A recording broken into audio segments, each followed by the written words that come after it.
PDP ini bukan positif, bukan dikucilkan, bukan dengan cara dipisahin, bukan dengan cara dibenci. PDP ini adalah pasien dalam pengawasan yang menunggu hasil.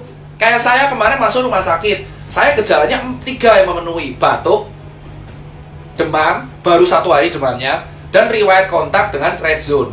Ternyata di hari kedua gejala saya sembuh. Saya langsung turun status jadi ODP. Di rapid saya pertama kali saya negatif. 7 hari kemudian saya di rapid negatif, saya keluar. Sambil nunggu, nggak perlu nunggu swab kalau misalkan rapid 2 kali dalam 7 hari itu negatif terus. So PDP itu bukan pasien COVID. PDP adalah pasien dalam pengawasan yang gejalanya mirip COVID, tetapi tesnya belum keluar atau tesnya pun negatif. Maka dinamakan PDP. Lah terus kenapa harus dikarantina?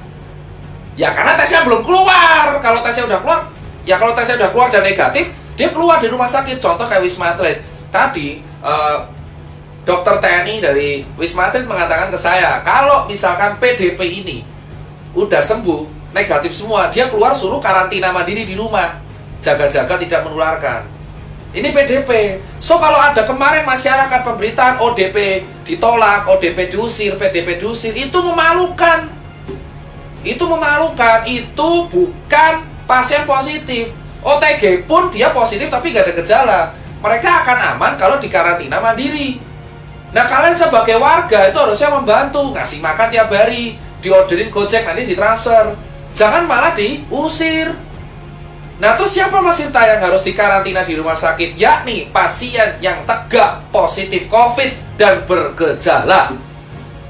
So kalau ada berita, Mas, teman saya positif COVID kok disuruh pulang? Karena nggak ada gejala. That's the meaning of carrier or OTG.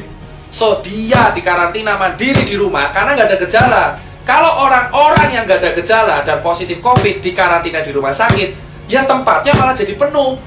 Rumah sakit itu untuk orang triase merah, untuk orang triase merah yang bergejala dan PDP kuning yang bergejala, sehingga mereka harus disembuhin dahulu.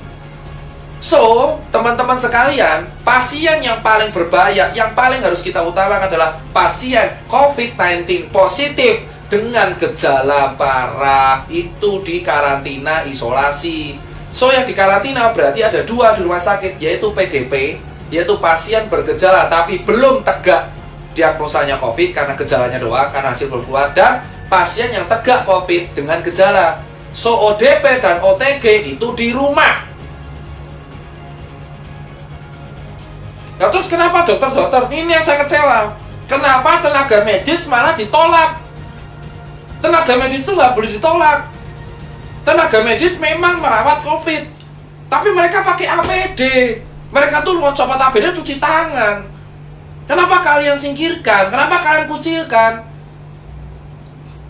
Itu tolong coy, ngucil-ngucilin orang-orang tenaga medis. Dia manusia, dia itu penyelamat. Di Cina, orang tenaga medis masuk ke rumah dikasih bunga, dikasih surat. Di sini ada orang curhat tiap hari, pasti ada. Dokter nangis karena dikucilin lingkungannya. Diusir dari kosan. Diusir dari kosan. Mereka ini statusnya dokter, itu ODP. Mereka punya riwayat kontak dengan pasien positif, tapi mereka nggak bergejala. Dan mereka juga dites rapid tiap hari, Bapak. Tiap 7 hari mereka tuh tes rapid. Kalau sudah positif dia dirumahkan.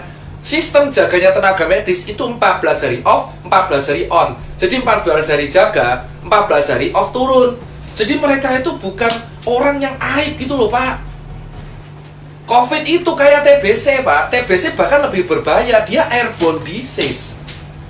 Dan TBC itu diremehin di Indonesia, bahkan sudah ada vaksinnya BCG.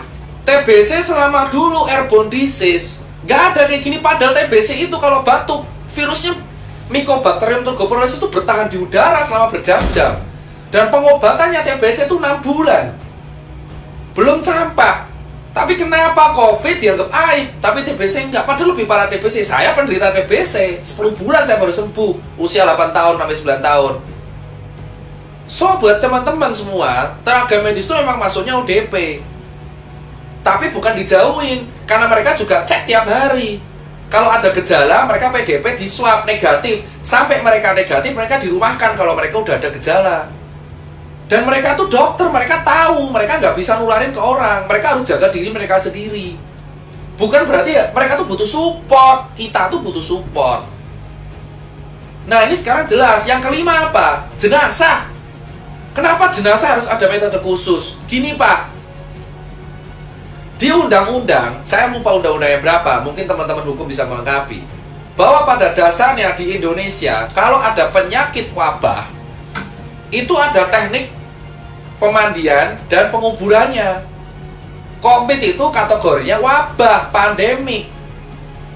Mau dia menular lewat cairan dan droplet, tetap ini harus mengikuti prosedural penguburan jenazah sesuai undang-undang. Yaitu yang ngubur harus tenaga medis, pakai APD lengkap, even itu tukang gali kuburnya, dan dikasih kain kafan, dikasih plastik, dibungkus peti mati, lalu dibungkus lagi plastik, dikuburin, gitu loh.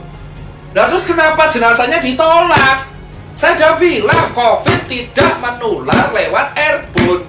Kalau di udara bebas, COVID menular lewat airborne kalau kena tindakan yang aerosol di mulut 3 jam doang, itu pun di rumah sakit biasanya. Jenazah ini harus kayak gituin karena itu undang-undang, namanya teknik pemulasaran atau apalah, teknik pengubaran sesuai undang-undang, karena wabah. Dan yang paling bisa kena itu ya tukang kuburnya. Kenapa kalian di desa malah nolak jenazahnya? Kalau dikubur terus semuanya kena, ya enggak. Ya nanti kan nular lewat air tanah, ya enggak, kan dibungkus plastik. Itu jenazah dibungkus plastik, terus dibungkus lagi sama peti, terus dibungkus lagi sama plastik lagi. Kenapa ditolak? Itu orang meninggal, udah kena musibah, dan mereka sudah dikuburi sesuai standar.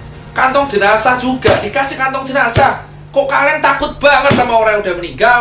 Harusnya didoakan, jangan ditolak. Kemarin saya dapat video jenazah dilempar-lempar itu ambulan karena gak izin kampung. Terus ngapa? Mau udah dikuburin sama tenaga medis. Ini ya jenazah dibungkus plastik, kasih kantong jenazah, masukin peti, petinya bungkus plastik, yang ngubur tenaga medis pakai APD semua. Terus kenapa kalian takut? Itu nggak nular lewat airborne. Yang bisa nular itu adalah dropletnya.